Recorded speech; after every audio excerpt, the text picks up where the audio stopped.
Kakarating mo lang? Tanong nito nang makababa na ng hagdan. Nahimigan niya ang garalgal sa tono nito at alam niyang may tensyon din itong nararamdaman sa presensya niya. Tulad ng nararamdaman niya dito. Yeah, tipid na sagot niya at muling hinagod niya ito ng tingin. Mabilis naman lumakad ito papuntang komedor. Sunundan niya ito ng tingin. Kitang-kita niya ang pagmamadali sa mga kilos nito. Nais siya nitong iwasan. Lumakad siyang pasunod dito sa komedor.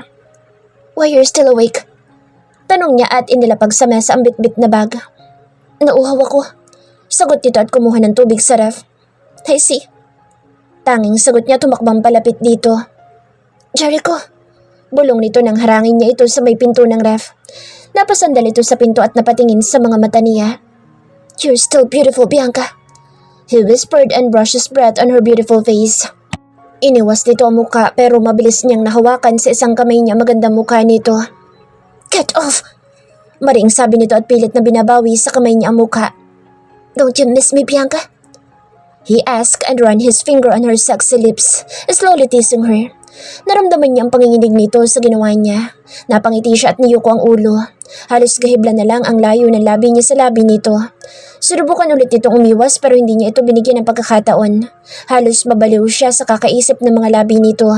Kanina, matapos itong halikan, wala na siyang inisip maghapon kundi ang mahalikan muli ito sa mga labi. Don't! She weakly whispered. Napangiti siya lalo dahil hindi nito maitago ang tensyon na nararamdaman sa kanya. I miss your lips, honey. Sinabi niya na puno ng galit at pagkasuklam. Nagyuko siya ng ulo at marahas na hinalikan ng mga labi ni Bianca tulad ng ginawa niya kanina. Napaungol ito habang nagsusumikap na makawala sa kanya pero wala itong lakas kumpara sa lakas niya. Habang halos madurog na niya ang mga labi nito. Ginagawa niya iyon dahil sa tingin niya yun ang nararapat na pagtrato kay Bianca dahil may kasalanan ito sa kanya at gagantihan niya ito sa paraang gusto niya. Isama na dito ang gamitin ito ng walang ingat at maikama ng walang pag-ibig. Lahat ng gagawin niya dito ay para sa paghihiganti niya, para sa ginawa nitong pagsira sa relasyon nila. You're going to pay, Bianca. In my bed.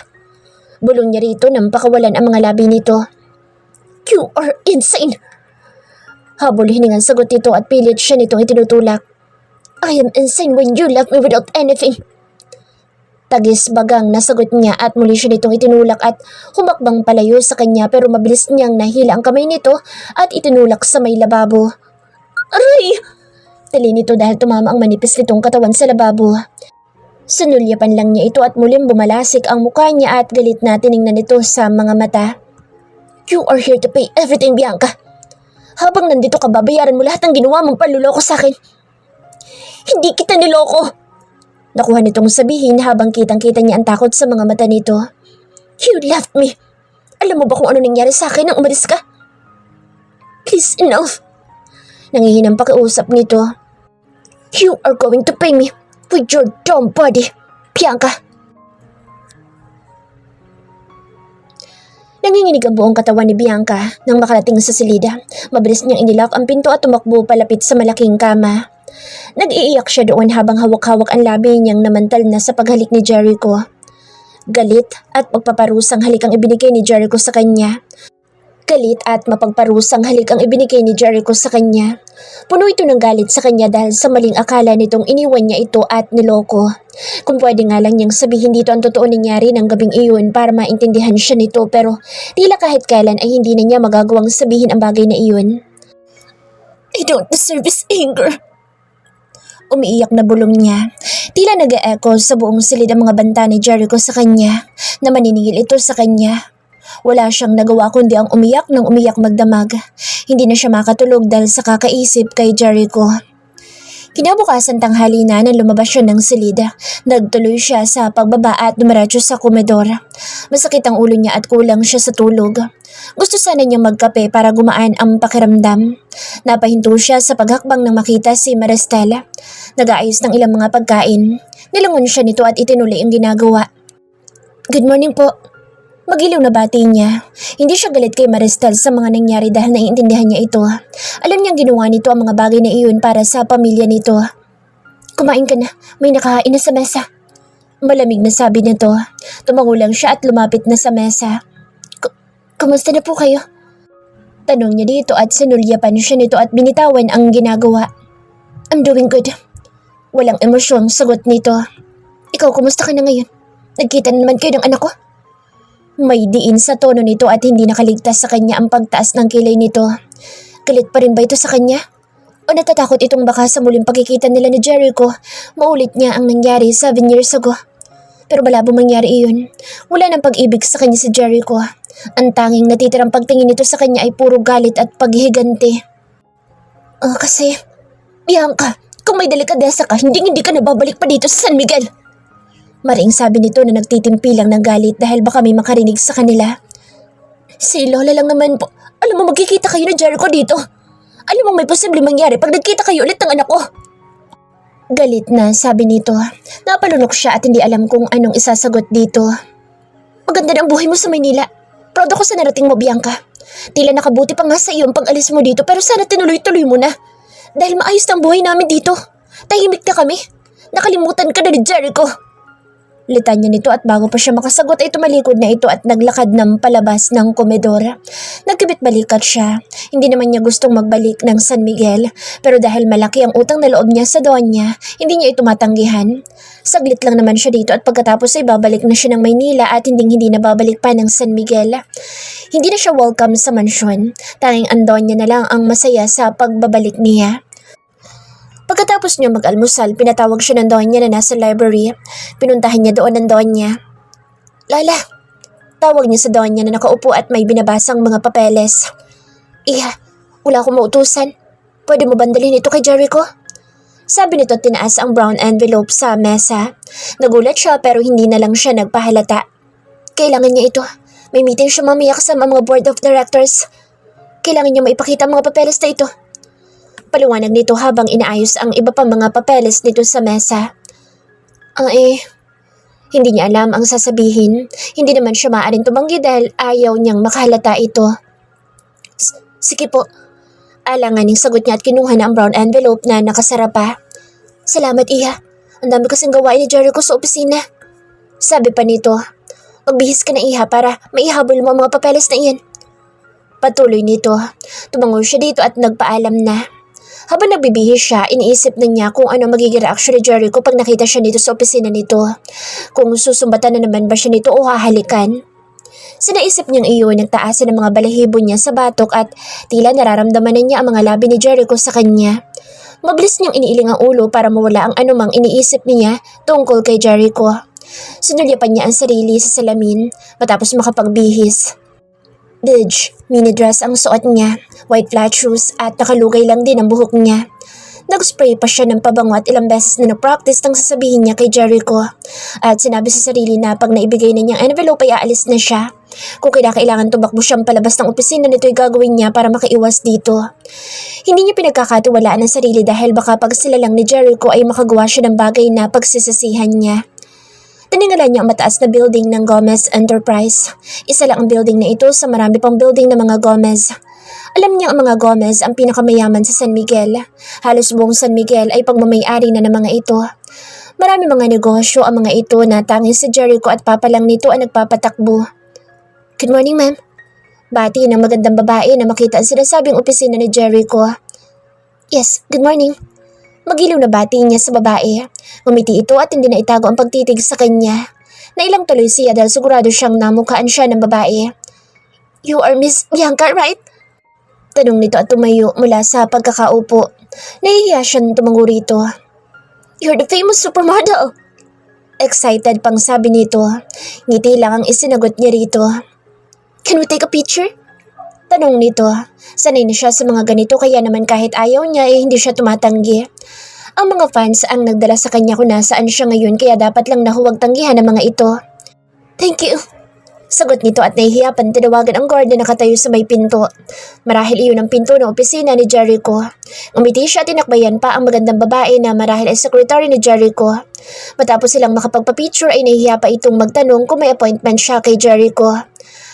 Actually, hindi niya alam na darating ako. Sagot niya dahil yun ang totoo. Ngumiti lang ito sa kanya at dinampot ang telepono. What? Bianca's here? Gulat na tanong ni Jericho sa secretary niya nang tawagan siya nito at sinabing may bisita siya. Send her in. Mabilis na sagot niya. Aaminin niyang excited siyang makita ito. Kagabi matapos niyang halikan ito, halos hindi siya makatulog. Hindi na nawala sa isip niya si Bianca. Pasimple pa niyang inayos ang buhok, pati na ang coat and tie niya inayos din. At pumormal ng upo sa swivel chair at hinintay ang pagpasok ni Bianca sa pinto. Thank you. Magilaw na sabi ni Bianca nang papasukin niya ito ng guard. Sinulyapan niya ito at malayan niyang napagmasdan ito habang naglalakad palapit sa mesa niya. Nakalugay ang mahaba nitong buhok. Nakasuot ito ng kulay beige na dress na lalong nagpatingkad sa maganda nitong kutis at dahil mini dress iyon, kitang-kita niya mahabang legs nito. Napalunok pa siya at pinagpatuloy ang pagsuri dito. Naka-flat shoes lang ito. Ang simple lang nitong tingnan pero ang lakas ng dating nito. Ramdam na ramdam niya sa buong opisina ang apil nito. Tumikim siya at ibinalik sa maamumukha nito ang mga mata. Wala man itong gaanong make-up sa mukha pero ang ganda pa rin itong pagmasdan. Hindi nakakasawa. Pinupunta ko ni Lola. Sabi nito habang palapit sa kanya. Bumuntong hininga siya at binaling sa iba ang tingin. Masyado nang obvious ang ginawa niyang pagsuri dito at baka makahalata ito. Kailangan mo daw ito sa mga meeting mo mamaya. Sabi nito at inilapag sa mesa ang brown envelope. Napakunot noo siya. Sa pagkakaalam niya wala siyang meeting ngayon at wala din siyang naiwan na papeles sa bahay. Ganoon pa man dinampot niya ang envelope. Idinaan ko lang yan. Sabi nito at tatalikod na sana ito na magsalita siya. Hanggang kailan ka mananatili sa mansyon? Mariing tanong niya at ibinagsak sa mesa ang envelope. Mamaya na niya titingnan ang laman noon. Tumayo siya mula sa pagkakaupo at tumakbang palapit dito. I will eat tomorrow. Sagot nito at ang iwas ng tingin sa kanya. Babalik ka na naman sa trabaho mong pagbibilad ng katawan? Mapait na sabi niya at tuminto sa mismong harapan nito. Hindi ganoon ang trabaho ko. Mabalasik na sagot nito at tiningala siya. Really? Pues ganoon ang tingin ko sa iyo, Bianca. Ibinibilad mo ang katawan mo sa mga photographer kasamang iba't ibang lalaki. May talim sa tonong sabi niya at tiningnan niya ito ng may pandidiri. Dahil hindi niya lubos maisip ng inosenteng Bianca niya noon ay naglalako na ng katawan ngayon sa magazine. I don't care kung yan ang iniisip mong trabaho ko. Pero para sa akin marangal ang ginagawa ko at yun ang kinabubuhay ko. Damn it, Bianca! Sigaw niya at tinulak ito sa may mesa. Napangiwi ito pero hindi niya pinansin. Alam mong makukuha mo ang lahat kung hindi ka umalis ng San Miguel. Hindi mo kailangang magtrabaho o sabihin magbilad ng katawan sa Maynila para lang kumita. Galit na sigaw niya at hinawakan ito sa braso. Get off! Hiyaw nito. Pero ano ginawa mo? Mas pinili mong mamuhay sa Maynila mag-isa kaysa sa mansyon kasama ako. May talim na sumbat niya dahil yun ang totoo. Kung talagang minahal siya nito noon, bakit kinailangan nito umalis at iwan siya? Kung ang irarason nito ay pera, para kumita ito, hindi siya maniniwala dito dahil kayang-kaya niyang tumbasan ang kinikita nito. Hindi mo ko naiintindihan.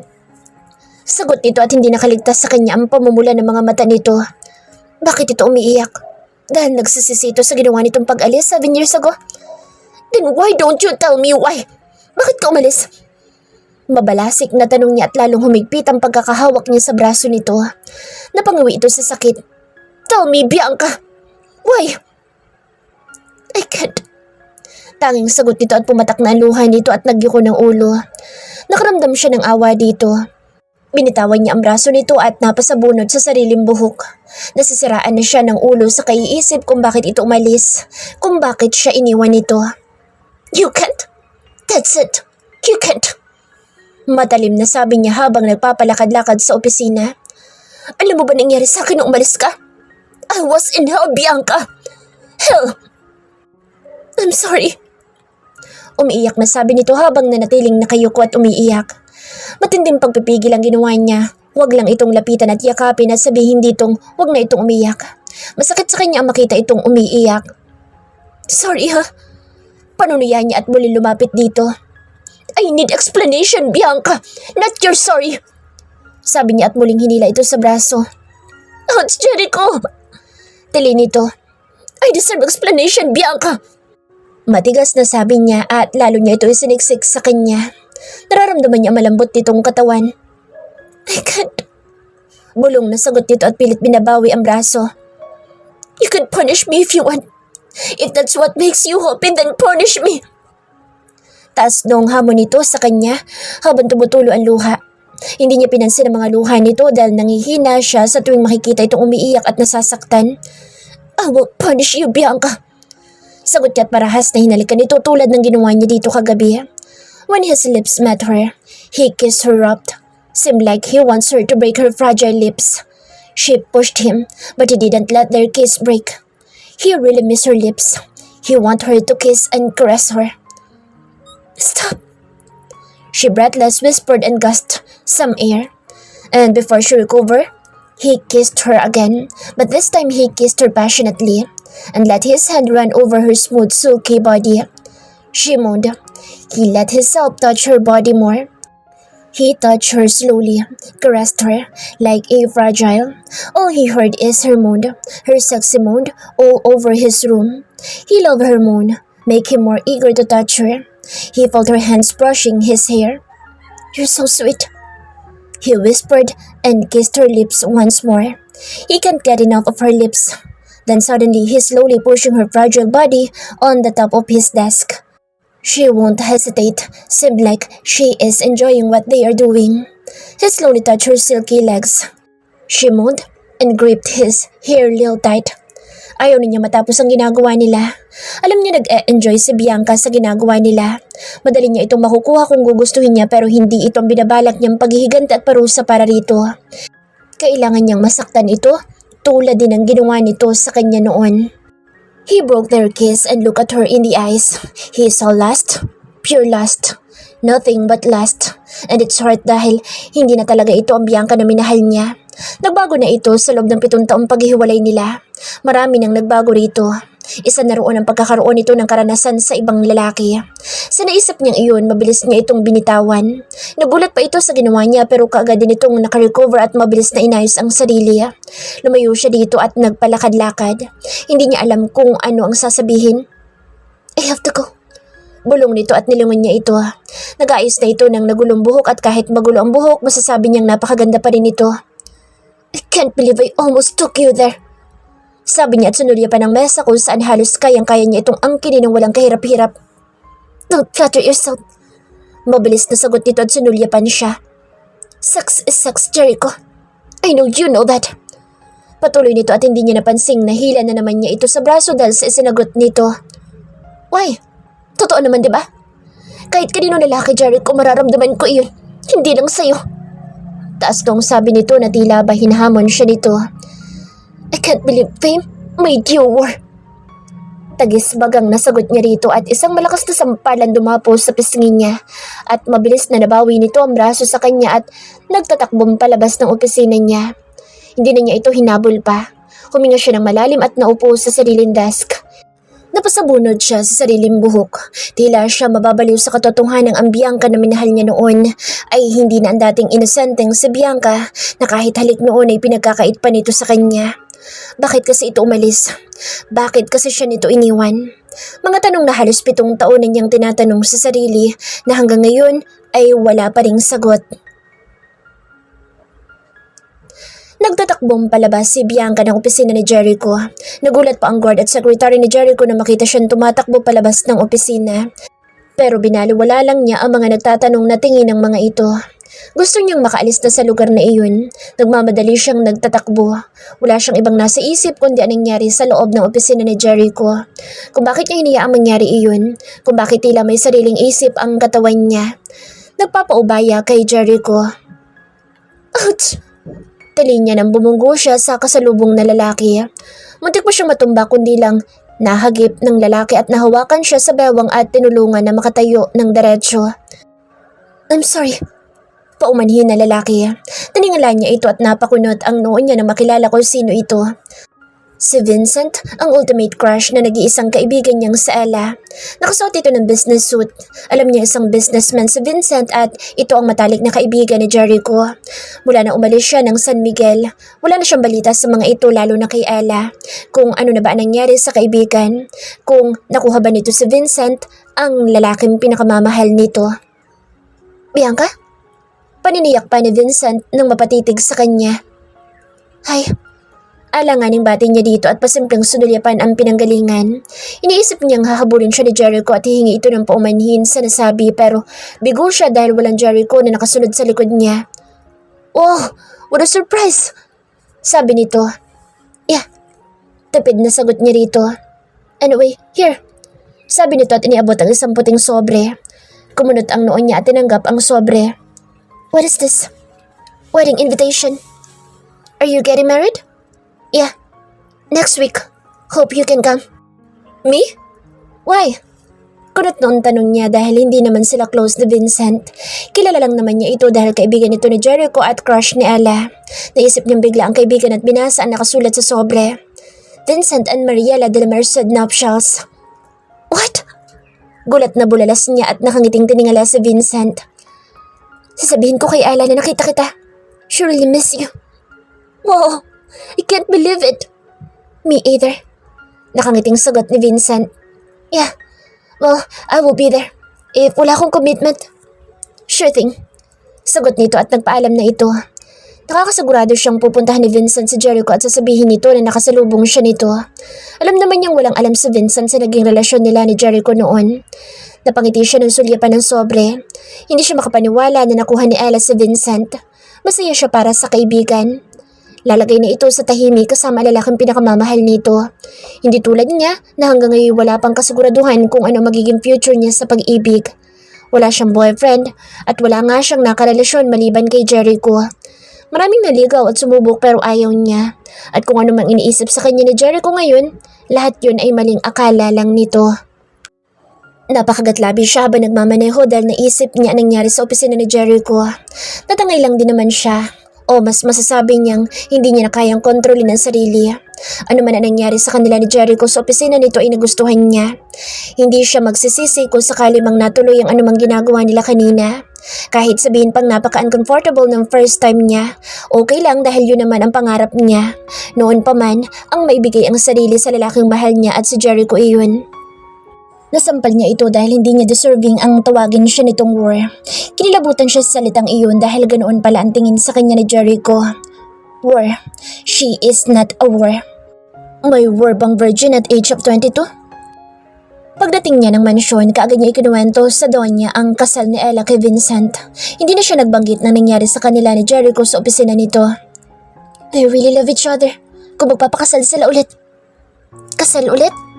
Bakit po? They got married 4 years ago, if I'm not mistaken. Really? That's wow. Ella was 18 years old that time. Sagot niya at natutuwa talaga siya para sa kaibigan. Kung hindi siya umalis ng San Miguel, baka nasaksihan niya lahat ng magagandang nangyari kay Ella. Bianca, iha, may tawag ka sa telepono. Tinig ni Nanay Alma na nakadungaw pa sa may pinto. Ako? Nagtatakang tanong pa niya dahil sino ba tatawag sa kanya sa mansyon. Tumango siya at nagpaalam na muna sa Donya at mabilis na lumabas ng library. Hello? Sagot niya sa telepono. Bianca! Tili na nasa kabilang linya. Nagulat pa siya at inilayo ang telepono sa tenga. Who's this? Come on Bianca, it's me, Ella. Ella? Oh my God, Ella! Tili naman niya sa telepono. Nagkamustahan sila at nagsabi sa Ella na si Vincent ang nagsabi dito na nasa mansyon siya. Hindi na siya nagtaka pa dahil marahil nakausap ni Vincent si Jericho at nasabi ni Jericho na sa mansyon siya tumutuloy. Nasabi rin ni Ella na nasa Vinsala Hotel ito ngayon at kung hindi naman daw siya busy, pwede silang magkita nito doon. Pumayag naman siya dahil gustong-gusto niya makausap ang kaibigan at i-congratulate dahil ikakasal na naman pala ito kay Vincent. Matapos makausap ang kaibigan, dali-dali na siyang nagbihis sa taas. Nagsuot lang siya ng simpleng black skinny jeans and gray v-neck shirt and her favorite sneakers, white Keds. Pagdating niya ng Vinsala Hotel, kaagad niyang nakita sa Ella sa isang restaurant sa ground floor ng hotel kung saan ang usapan nilang magkita. Excited pa itong tumayo na makita siya. Mabilis naman siyang tumakbo nang makita ang nakangiting kaibigan. Oh my God, Bianca! Sabi nito, nagyakapan pa sila dahil miss na nila ang isa't isa. I'm glad you're back! Sabi nito nang makaupo na sila. Yeah, it's nice to be back here in San Miguel. No place like home. Yeah, tipid na sagot niya at napagmastang mabuti ang kaibigan.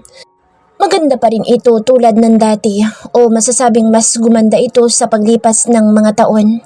Nakasuot ito ng conservative dress pero hindi may tatago ang magandang hubog ng katawan nito. Akala ko'y niloloko lang ako ni Vincent na bumalik ka na. Simula nito habang inilalapag ng waiter ang in-order nila.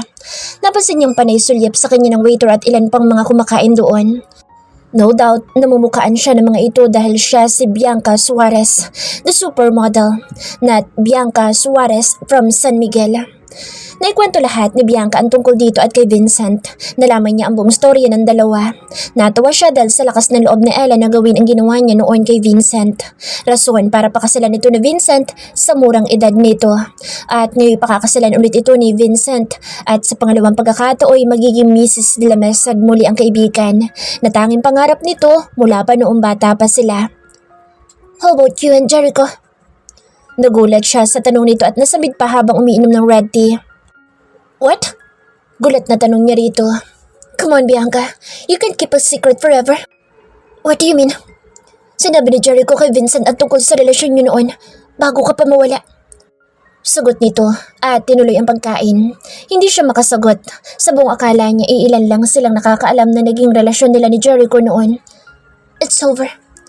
Sabi niya at ibinalik sa pagkain ng atensyon. Over? Why? Don't you love him? Tanong nito at sinulyapan niya ang kaibigan. Paano ba niyang ipaliliwanag dito ang lahat na nangyari nang walang masasaktan at madadamay pa? I won't judge you. You are not Gomez. Hindi kayo magkapatid ni Jericho. Well, tumira ka sa mansyon kasama siya at itinuring kang tunay na anak ng mga Gomez. Still, you and Jericho are not blood related. Kung magmahalan man kayo, hindi yun kasalanan. That's destiny. Sabi nito at hinawakan ang kamay niya. You both still time to fix everything. Look at me. I made a mistake. I know. Pero yun ang naging dahilan ko para mahalin at tanggapin ako ni Vincent. You are lucky. I am. And you will be lucky too if you're going to be true to yourself. If you let yourself follow your heart. May mga masasaktan pero normal lang iyan. Lilipas din at matatanggap din nila. Why you are saying this? Dahil alam kong minahal ka ni Jericho. Nasaktan siya ng gusto na umalis ka at alam kong mahal mo rin siya. Sagot nito. Hindi siya makakibo. Ano bang tamang isagot niya? Na mahal din niya si Jericho pero hindi niya kayang sarayin ang pangako niya sa mami ni Jericho? Ano bang kailangan niyang gawin ngayong alam naman niya sa sarili niya na mahal niya si Jericho at hanggang si Jericho lang ang mamahalin niya? Napamura si Jericho habang hawak-hawak ang pisnging na sampal ni Bianca. He deserved to be hit. Alam niyang mali ang sinabi niya kay Bianca pero nadala siya ng galit niya rito. God damn it! Hiyaw niya at tinabig ang laman ng mesa. Napansin niya ang brown envelope na dala-dala ni Bianca. Dinampot niya iyon at tiningnan ang laman. Mga papel iyon at isa-isa niyang tiningnan. Mga blankong papel lang. Napakunot noo siya kung bakit inutusan pa ng lola niya si Bianca na dali ng envelope na iyon. Tatanging laman lang bond paper. Bumuntong hininga siya at naisip na maaaring gumagawa lang ng paraan ng lola niya para sa kanila ni Bianca. Nang gabing umalis si Bianca, ilang araw siyang nagkukulong sa silid niya. Pinuntahan siya ng lola niya at dahil wala siyang mapagsabihan ng mga panahong iyon, nasabi niya sa lola niya ang tungkol sa kanila ni Bianca. Nagulat ito at nagalit noong una pero dahil sinabi niyang mahal niya si Bianca at ganoon din si Bianca sa kanya, naintindihan din ito. Pero tulad niya wala ding idea ito kung bakit ito umalis ng mansyon. Alam niyang hindi siya ang dahilan ng pag-alis nito dahil bago ito umalis, masaya pa sila. Hanggang kailan kaya pala isipan sa kanya ang pag-alis ni Bianca? Kanina napatunayan niyang may damdamin pa siya kay Bianca. Kinakain ng damdamin niya ang galit niya rito. Ayaw man niyang aminin pero malaki ang epekto ni Bianca sa kanya. Hindi lang niya matanggap na sa pag-iwan nito sa kanya ay nakipagrelasyon ito sa iba. Kahit sabihing wala siyang ebidensya, alam niya ang takbo sa mundo ng modeling. Hindi ka basta-basta makakapasok doon nang hindi ka nagpapakita ng katawan. Hindi ka magiging sikat kung hindi mo gagamitin ang katawan mo. Kaya alam niyang ginamit ni Bianca magandang mukha at katawan para marating nito ang narating niya ngayon. Napakababa ng tingin niya kay Bianca at nasasaktan siya dahil mahal pa rin niya ito at hindi niya iyon matatanggap. Tumunog ang intercom, ang secretary niya. Sinabing nasa labas si Vincent. Sinabi niya ritong papasukin ang kaibigan. Naupo siya at hindi na nag-abalang ayusin ang mga nagkalat na papel sa sahig. Wow! Sabi ni Vincent nang makapasok ito at makita ang kalat sa sahig. May bagyo ba sa loob ng opisina mo? Nakangiting biro nito at naupo sa mesa. What brought you here? Tanong niya habang minamasahe ang nananakit na ulo. Well, before that, guess what? I bumped to someone. Vincent, I don't care who bumped you with. Iritang sagot niya dahil wala siya sa mood na makipagbiruan dito. Okay. I think she was the reason why your office is mess. Also your face. Sagot nito at napaayos siya ng upo. You saw her? Yup. I saw her. She was running for something. She looked so scared. Scared? Did you scare her? What? Of course not. Mabilis na tanggi niya pero alam niyang natakot niya si Bianca at nainsulto. Then, why she was running away from you? And in the first place, what she was doing here? Tanong nito at tiningnan siya. Nagkibit balikat muna siya bago sinagot ito. Well, she's back in town to grant Grandma's simple wish. So you mean, she lives with you? Yeah. Sagot niya at sinulya pa ng brown envelope. That's your chance. Don't blow it. Seryosong sabi nito. What do you mean my chance? Chance to get her back. Back? I don't want her. Stop lying to yourself. We both know how much you love her. You're almost broken when she left you. Now she's back. Do your best to get her back to you. Why you're saying this? Pare, alam mo at alam ko kung bakit. Swallow your dumb pride and stop lying to yourself. Bullshit! All I've been doing is protecting a life for the sake of my dumb pride. He bitterly said, dahil yun ang totoo. Mahal niya si Bianca. Hindi lang niya maamin dahil inuuna niya ang galit dito.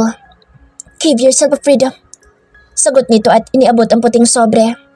What is this? Kunot nun tanong niya at binasa ang sobre. What? You two are really insane. Sabi niya na mabasang wedding invitation iyon. That's what love means. Nakangiting sagot nito at tumayo na. Yan lang isinadya ko dito. Sabi nito at ngumiti. How can I say no? Sagot niya at ngingiti-ngiti. Good luck pare. Like what I said, don't blow it. Habol pa nito bago tuluyan lumabas ng opisina niya.